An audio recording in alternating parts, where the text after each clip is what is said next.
የኢትዮጵያ ብሔራዊ ምርጫ ቦርድ ዘመንን ትቶ አውደ ዓመት በአውደ ዓመት ክብር አንዱ በሌላው ተተክቶ ዘመን አልፎ ሄዶ ሸሽቶ የነበረው ፌሽታ ሰክኖ ትዝታው ብቻ ይቀራል። ልብ የቀደመው ሲናፍቅ ስሜት በትዝታ ይሞላል።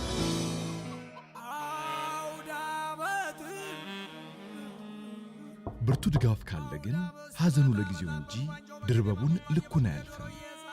መኖር ደግ ነውና ብዙ ያሳየናል። ከጎናችን የጠነከረ የአባት ክንድ አግኝተናል። እንኳን አደረሳችሁ። እነሆ ስጦታውን ተቀብለናል። የአባት ምርቃቱንም ወስደናል። መልካም በዓል። አባም ተበራታ በዚህ አድርሶናል የፈጠረን ጌታ።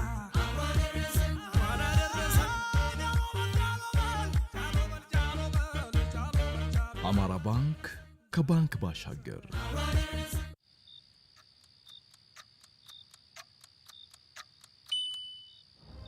በየዕለቱ የምናልፍባቸው ውሳኔዎች አሉ። ቀላል የሚመስሉ ክፍያን የማይጠይቁ ነገር ግን ነጋችንን የሚወስኑ ምርጫዎች።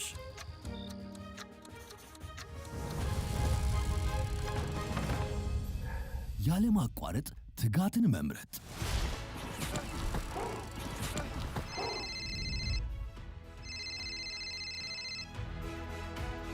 በምንም ሁኔታ ውስጥ ታማኝነትን መምረጥ፣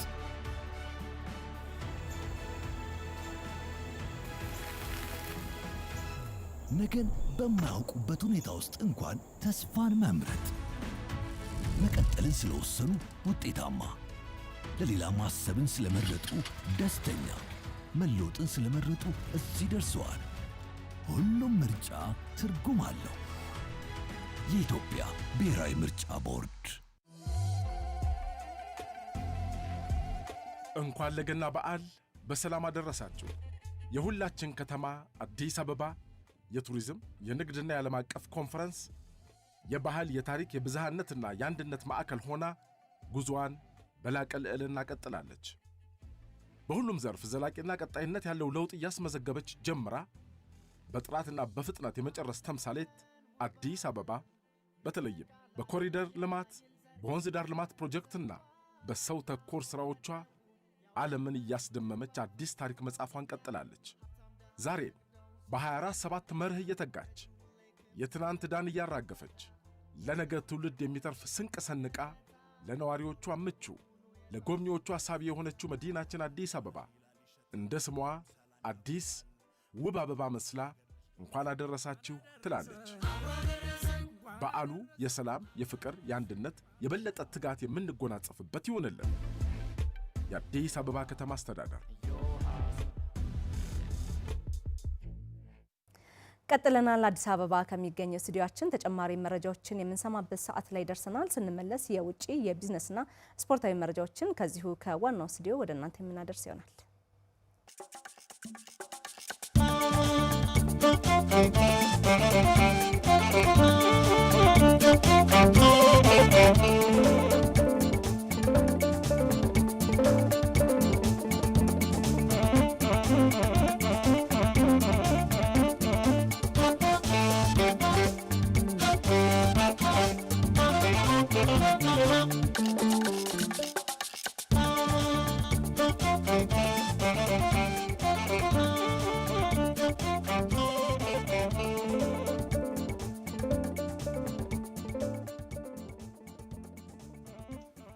ሰላምታችን በያላችሁበት ይድረስ የተከበራችሁ ተመልካቾች። ከአማራ ሚዲያ ኮርፖሬሽን አዲስ አበባ ስቱዲዮ የሰዓቱን ዜናዎች ይዘን ቀርበናል። የዕለቱን ዜናዎች ዮሐና መኮንን ከመላው ስቱዲዮና የስርጭት ባለሙያዎች ጋር ወደ እናንተ እያደረስኩ አብራችሁ ቆይታ አደርጋለሁ። አብራችሁ ነው። ውስን የሆነውን የመንግስት በጀት ለታለመለት ዓላማ ወጪ ቆጣቢ በሆነ መልኩ ግዢን መፈጸም እንደሚገባ የገንዘብ ሚኒስትሩ አህመድ ሽዴ ገለጹ። በገንዘብ ሚኒስቴር አዘጋጅነት የፌዴራል ተቋማት የመንግስት ግዢና ንብረት አስተዳደር ስርዓት ዝርጋታ የ6 ወራት አፈጻጸም ግምገማ እየተካሄደ ነው። ኢብራሂም መሐመድ በዝርዝር ተመልክቶታል። የፌዴራሉ መንግስት ለ2018 በጀት ዓመት 2 ትሪሊዮን የሚጠጋ በጀት ወደ ስራ አስገብቷል። ከዚህ ውስጥ አብዛኛውን ዕቃ አገልግሎትና ሌሎች ግዢዎችን ይፈጽምበታል። የመንግስትን ግዥና ንብረት አስተዳደር ከብልሹ አሰራር የጸዳ ለማድረግ የኤሌክትሮኒክስ ግዢ አሰራር ተግባራዊ እየተደረገ ነው። በገንዘብ ሚኒስቴር አዘጋጅነት የፌዴራል ተቋማት የባለፉት 6 ወራት የግዥና ንብረት አስተዳደር ስርዓት ግምገማ ተካሂዷል። አዲሱ የኤሌክትሮኒክስ ግዢ ስርዓት ግልጽ ከብልሹ አሰራር የጸዳ መሆኑን ተሳታፊዎቹ ተናግረዋል። ከዚህ በፊት እንደምናውቀው ሁሉም ጨረታ በማኑዋል በሚወጣበት ጊዜ እንግዲህ ከወረቀት ጨረታ ሰነድን በወረቀት ከመሸጥ ጀምሮ ያሉ በርካታ ወጪዎች አሉ። በፕሮፎርማ ግዢ ሲፈጸም በርካታ የነዳጅ ወጪዎች፣ የትራንስፖርት የአበል ወጪዎች በርካታ ናቸው። ከመንግስት አንጻር ስናየው ሚኒመም እነዚህ ወጪዎች ይቀንሳል።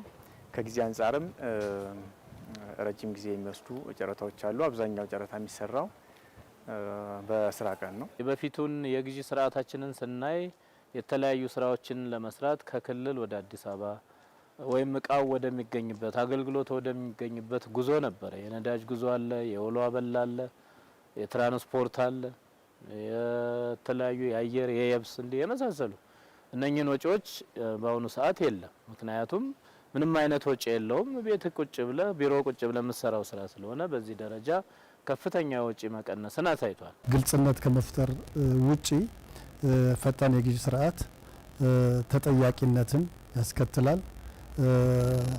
ለሁሉም ተደራሽ መሆኑ የተሻለ ውጤት እያስመዘገበ ያለ ሲስተም ነው።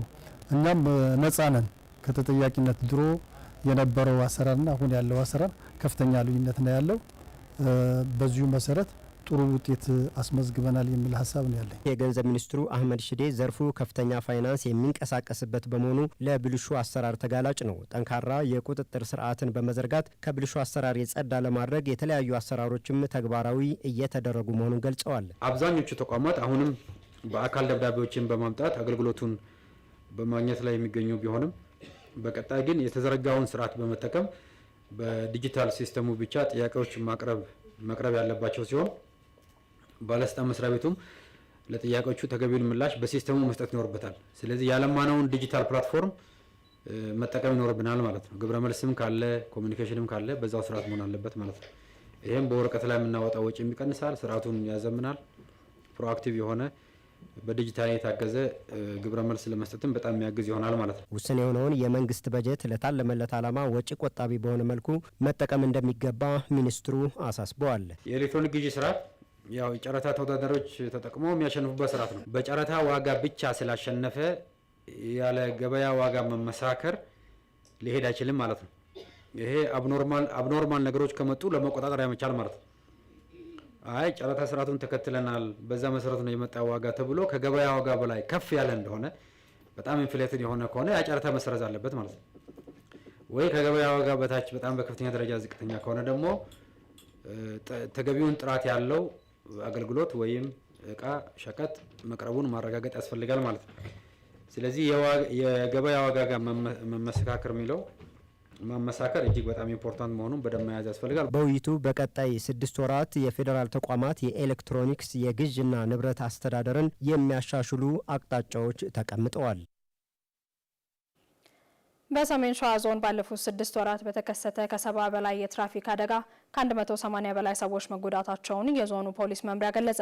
ለትራፊክ አደጋው ከፍጥነት በላይ ማሽከርከር ዋነኛው ምክንያት ሆኖ የተጠቀሰ ሲሆን እየደረሰ ያለውን የሰውና የንብረት ውድመት ለመግታት ዜጎች ኃላፊነታቸውን እንዲወጡ ጥሪ ቀርቧል። ፋንታነሽ መሐመድ።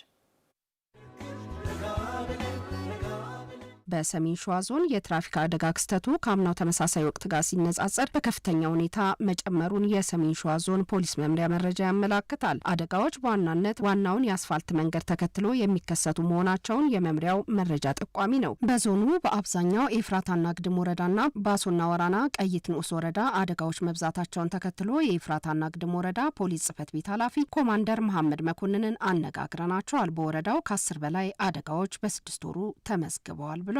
ከዚህ አንጻር ከፍጥነት ወሰን በላይ ማሽከርከር 6ቱ የተፈጠሩ ሲሆን የቴክኒክ ጉድለቶች ደግሞ በምርመራ ያረጋግጥናቸው ነው። እንዲሁም ደግሞ በአካል ያረጋግጥናቸው የቴክኒክ ጉድለት የምንላቸው እንደ ጎማ ምንድነው መተኮስ የሚባል ነገር አለ። ጎማው በሚበርበት ሰዓት የተፈጠሩ አደጋዎች 2 አሉ።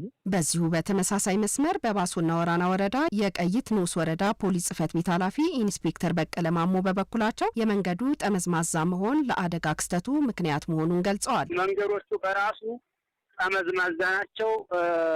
የመንገዶችን እይታ የሚጋርዱ ነገሮች አሉ። እንደ ባህር ዛፍ፣ ተራራማ ነገር የመንገዱ ጠመዝማዛነት ከአረብ መብዛቱ ለአደጋዎች መፈጠር ብዙ ጊዜ ዋና ናቸው። የሰሜን ሸዋ ዞን ፖሊስ መምሪያ ኃላፊ ኮማንደር ንጉሴ ሞገስ እንደገለጹት በዞኑ ባለፉት 6 ወራት የትራፊክ አደጋ ክስተት መጨመሩን ተናግረዋል። በ6 ወር አጠቃላይ ወደ 185 አካባቢ ነው ያጋጠመው። ወደ 58 አካባቢ ነው በባለፈው አመት የነበረው። ይሄ በአይነት ለመጥቀስ ከተፈለገ ሞት ብቻ ወደ 40 አካባቢ ነው ዘንድሮ። በባለፈው 24 አካባቢ ነበረ። ከባድ አካል ጉዳት ወደ 68፣ ቀላል ወደ 78 አካባቢ አጋጥሟል በዘንድሮ አመት። በዘንድሮ እንደምታዩት ቁጥሩ ሪፖርታችን እንደሚያሳየው በሶስቱም ደረጃ በጣም በመጨመር ይታያል ማለት ነው። ለትራፊክ አደጋ መከሰት ከፍጥነት ወሰን በላይ ማሽከርከርና ሌሎችም ምክንያቶች ተጠቃሽ መሆናቸውን ኃላፊው አስረድተዋል። አብዛኛው ከፍጥነት በላይ በማሽከርከር ያጋጠመ አደጋ እንዳለ ነው የኛ ሪፖርት የሚያመለክተን። ሁለተኛ የመኪና ቴክኒክ ችግሮችም እንዳሉበት ያመለክታል። ቀጣይ እንዴት የትራፊክ አደጋን መቀነስ አለብን በሚል የጋራ እቅድ ታቅዶ በቅንጅት አደጋ የሚበዛባቸው ቦታዎች ላይ ለመስራት ቁጥር 1 ተግባር ሆኖ ከሌሎች ተግባሮች ጋር እንዲሰራ አቅጣጫ አውርደናል። በደረሰ የትራፊክ አደጋ ከ18 ሚሊዮን ብር በላይ የንብረት ውድመት መድረሱንም ኮማንደር ንጉሴ አመላክተዋል። የሰሜን ሸዋ ዞን ትራንስፖርት ጽሕፈት ቤት ተወካይ ኃላፊ የሽጥላ ተስፋዬ እንደተናገሩት ጽሕፈት ቤቱ የትራፊክ አደጋን ለመከላከል በቴክኖሎጂ የታገዘ ቁጥጥር በማድረግ ከ1700 በላይ አሽከርካሪዎች ላይ እርምጃ መውሰዱን ተናግረዋል። በዞኑ ከ272,000 በላይ ተሽከርካሪዎች ላይ ቁጥጥር ተደርጎ ሕግና ደንብን የተላለፉ ከ12,000 በላይ አሽከርካሪዎች ላይ ከ13 ሚሊዮን ብር በላይ መቀጣታቸውን አቶ ይሽጥላ ተናግረዋል። እስከዚህ ሩብ ዓመት ድረስ 272,810 ተሽከርካሪዎች ቁጥጥር አድርገናል። ይሄ ቁጥጥር በከተማም በወረዳም በተለያየ መንገድ ሙያተኞች ቁጥጥር እያደረጉ በዚህ ውስጥ ጥፋተኛ ሆኖ የተገኘው አሁን ባለው 6 ወር ውስጥ ወደ 12276 አሽከርካሪዎች ጥፋተኛ ሆኖ ተገኝተው 13,623,675 ብር ተቀጥተዋል። የትራፊክ አደጋን በመከላከል ረገድ የህብረተሰቡ ድርሻ ከፍተኛ ስለሆነ ማህበረሰቡ የበኩሉን እንዲወጣ ኃላፊዎቹ ጥሪ አቅርበዋል። በደብረ ብርሃን ከተማ በሚከበረው ዓመታዊው የቅድስት ሥላሴ ክብረ በዓል ለሚታደሙ እንግዶች ተገቢውን አገልግሎት ለመስጠት ተዘጋጅተናል ሲሉ የአገልግሎት ሰጪ ተቋማት ገለጹ። በበዓሉ ላይ 20 ሺህ የሀገር ውስጥ ጎብኚዎች እንደሚገኙ የገለጸው ደግሞ የደብረ ብርሃን ከተማ ባህል ቱሪዝምና ስፖርት መምሪያ ነው። ዮናስ ታደሰ ተጨማሪ አለው። ዓመታዊ የቅድስት ሥላሴ ክብረ በዓል በደብረ ብርሃን ከተማ በድምቀት ይከበራል። ታዲያ ይህንን ተከትሎ በርካቶች ወደ ከተማዋ ይጎርፋሉ። ለመሆኑ በደብረ ብርሃን ከተማ የሚገኙ አገልግሎት ሰጪ አካላት እንግዶቻቸውን እንዴት ያስተናግዳሉ? ቅድመ ዝግጅታቸውስ ምን ይመስላል? የሚለውን እናስቃኛችኋለን። በሀገራችን በደብረ ብርሃን ከተማ ያው መልካም አቀባበል አክባሪ እንግዶቻችን እንድናደርግ ሙሉ ዝግጅታችን እያደረግን እንገኛለን። ያው እኛ ጋር በተለመደ እንግዲህ ቤቱ ስፔሻል ኩንስፓኛ አለ፣ ስፔሻል አለ፣ ቁርጥ ያው የጅሩ ሰንጋ አለ፣ የሀይቅ ሰንጋዎች አሉ። ሁሉንም ነገር ዝግጁ ላይ ነን። ያለውን ነገር በቃ ከእንትናችንን እንግዶቻችንን በስነ ስርዓት እናስተናግዳለን፣ በክብር እናስተናግዳለን። ዝግጁ ነን። ሁሉም ነገር አለ፣ ክትፎ አለ፣ ቁርጥ አለ። ቅድመ ዝግጅታችን እንደምታዩት እየጨረስን ነው። አሁን ያለው ተቻለ አሁን ባለው በዛሬው ጨርሰን ነገ ያለው ሙሉ ጽዳት ተደርጎ ወደ ስራ ነው የሚገባበት። የሚገባው ሁላ ለማስተናገድ ወይም ለመቀበል ዝግጁ ነን። የደብረ ብርሃን ከተማ አስተዳደር ባህል ቱሪዝም ስፖርት መምሪያ የቅርስ ጥበቃና ቱሪዝም ልማት አገልግሎት ቡድን መሪ አክሊል ጌታቸው በርካቶች ወደ ከተማዋ የሚመጡ በመሆኑ በተለይም ለአገልግሎት ሰጪ ተቋማት አቅጣጫ ተቀምጧል ብለዋል። ከጥር 5 ጀምረን የቱሪዝም ንቅናቄ ሳምንት እስከ ጥር 24 ድረስ አውጀን አንዱ መነሻችን ጥር 7 የጥር ሥላሴን በዓል ለማክበር የቅድመ ዝግጅት ስራ ለመስራት ነው። ወደ 20 ሺህ የሀገር ውስጥ ቱሪስቶች ይመጣሉ ብለን ቅድመ ዝግጅት እያደረግን ነው። ከዚህ ረገድ ክቡር ከንቲባው የመሩት የባለ ሀብቶች መድረክ የሆቴል ባለሀብቶች ቅድመ ዝግጅት እንዲያደርጉ ማድረግ ተችሏል። የከተማዋ እድገት በየጊዜው ለውጥ እየታየበት ነው ያሉት አቶ አክሊል ጌታቸው ክብረ በዓሉን አስመልክቶ እንግዶች በአግባቡ እንዲስተናገዱ ከሚመለከታቸው ጋር ተግባብተናል ነው ያሉት። ከተማችን ላይ ትላልቅ ባለሀብቶች እየገቡበት ያለ ከተማ ነው። ሻለቃ ኃይሌ ገብረስላሴን ጨምሮ የሆቴል ኢንቨስተሮች የገቡበት ከተማ ስለሆነ ቀጣይ ለሚገነቡትም አሁን ተገንብተው አገልግሎት እየሰጡ ላሉት የሆቴል ባለሀብቶችም አቅጣጫ ተሰጥቷቸው እንግዳ ተቀባይነታችን ከፍ እንዲልና ያልተገባ የዋጋ ግነት እንዳይኖር እንግዶች የሚያጡት ነገር እንዳይኖር እንደ እናታቸው ጓዳ እንዲቆጥሯት ደብረ ብርሃንን ለማድረግ በቂ መግለጫና ማብራሪያ ሰጥተን ከባለሀብቶች ጋር ተግባብተን ነው የተለያየ ነው። የደብረ ብርሃን ከተማ ነዋሪዎች ለሰላማቸው ዘብ የቆሙ በመሆናቸው እንግዳ ተቀባይነቱ መጨመሩም ተመላክቷል። ከተማችን ሁሉን አቀፍ ከተማ ነው። የአካታች ከተማ ነው። የሌለ ብሔር ብሔረሰብ የለም እዚህ ከተማ ላይ። ከተማው የሰላም ከተማ ቢባል ማጋነን አይሆንም። እንደምታውቀው እዚህ ከተማ ላይ ከተለያዩ አቅጣጫ ችግር በደረሰ ጊዜ አቅፎ የያዘ ከተማ ነው። አሁንም የራሱን ከተማ የራሱን ሰላም የመጠበቅ ሙሉ ኃላፊነት የወሰደ ህዝብ ነው ያለን። በከተማችን ውስጥ የሚደረጉ እንቅስቃሴዎች ጠቀሜታው ደግሞ ህብረተሰቡን የሚጠቅም ስለሆነ ህብረተሰቡ እንግዳ ተቀባይነቱ እየጨመረ ነው የመጣው። በከተማዋ የሚከበረውን ዓመታዊ የቅድስት ሥላሴ ክብረ በዓል ያለምንም የጸጥታ ችግር እንዲከበር ለማስቻል የሚመለከታቸው አካላት ውይይት አድርገዋል።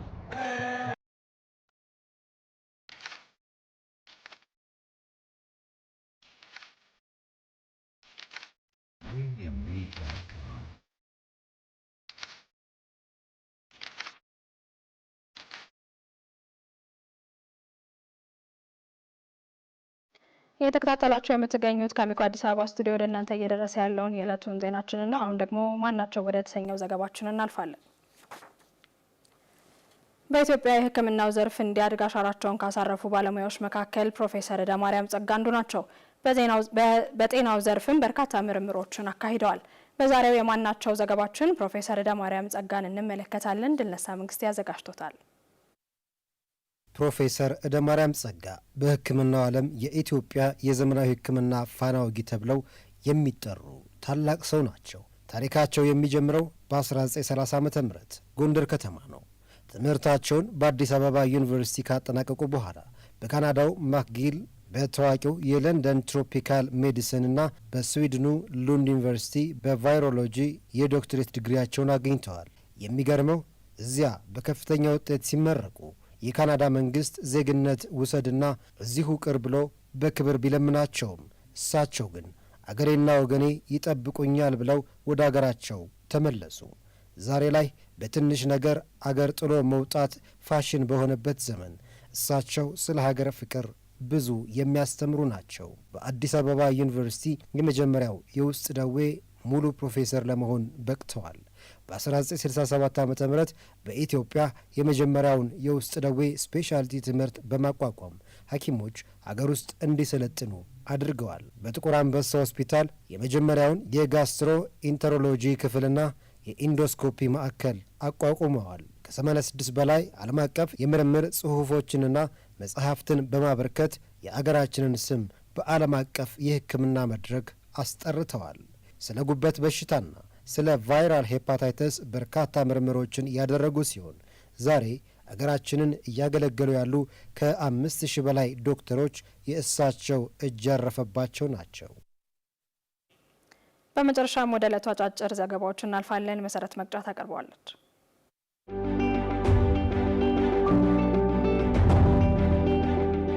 የቤንች ብሔር የዘመን መለወጫ በዓል ቢስት ባር በሚዛን አማን ከተማ እየተከበረ ይገኛል። በበዓሉ አከባበር ላይ የፌዴሬሽን ምክር ቤት አፈ ጉባኤ አገኘሁ ተሻገር፣ የደቡብ ምዕራብ ኢትዮጵያ ሕዝቦች ክልል ርዕሰ መስተዳድር ዶክተር ኢንጂነር ነጋሽ ዋጌሾ እንዲሁም ከተለያዩ አካባቢዎች የመጡ የብሔሩ ተወላጆችና ጥሪ የተደረገላቸው እንግዶች ተገኝተዋል። የቤንች ብሔር የዘመን መለወጫ በዓል ቢስት ባር በተለያዩ ሁነቶች ሲከበር የቆየ ሲሆን በዛሬው ዕለት የበዓሉ የማጠቃለያ ስነ ስርዓት እየተካሄደ ይገኛል። ቢስት ባር የቤንች ብሔር አሮጌውን ዓመት ሸኝቶ አዲሱን ዓመት የሚቀበልበት የምርት ዘመን የሚባረክበትና ሰላምና አንድነት የሚሰበክበት በዓል መሆኑ ተገልጿል። የኢትዮጵያ ብሮድካስቲንግ ኮርፖሬሽን ዘገባ ነው።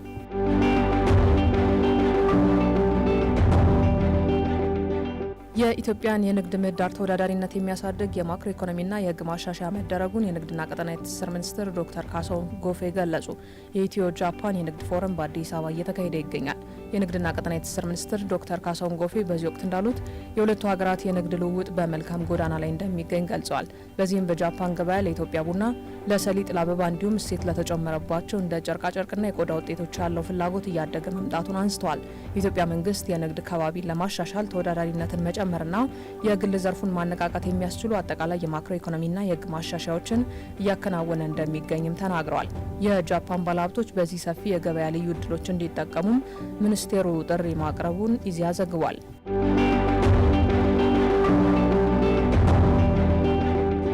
ኢትዮጵያ ዘመናዊነት መላበስ በጀመረችበት ወቅት ለህዝብ አገልግሎት እንዲሰጡ ከተቋቋሙ ቀደም ተቋማት መካከል አንዱ የኢትዮጵያ ኤሌክትሪክ አገልግሎት ነው። አገልግሎቱ አሰራሩን ሊያቀላጥፉ የሚችሉ አዳዲስ ቴክኖሎጂዎችን መጠቀምና የደንበኞችን እርካታ መጨመር ባለመቻሉ በተደጋጋሚ ቅሬታ ሲያስተናግድ ቆይቷል። የኢትዮጵያ ኤሌክትሪክ አገልግሎት ዋና ስራ አስፈጻሚ ኢንጂነር ጌቱ እንደገለጹት ካለው ዓለም አቀፋዊ ነባራዊ ሁኔታ አንጻር አሰራርን ከማዘመንና ቴክኖሎጂን ከመጠቀም ውጪ በቀደመው አሰራር ሀገርን ማሻገር አይቻልም ብለዋል። ይህንን ተከትሎ አገልግሎቱ አሰራሩን በቴክኖሎጂ ታገዘ ማድረግ፣ ልምድ ካላቸው ተቋማት ጋር በጋራ መስራት እንዲሁም የኤሌክትሪክ መሰረተ ልማቶችን ለቴክኖሎጂ ምቹ እያደረገ መሆኑን ተናግረዋል። ኢዜአ ዘግቦታል።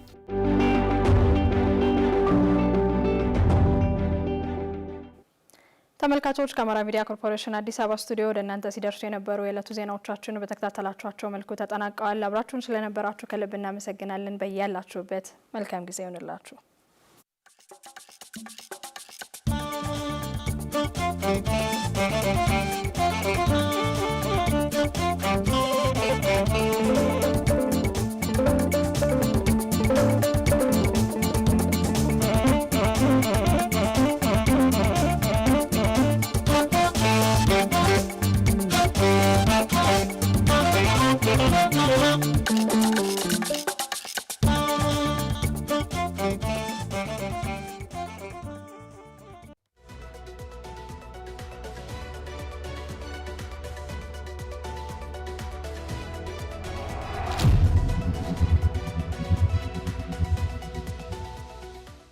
ወደ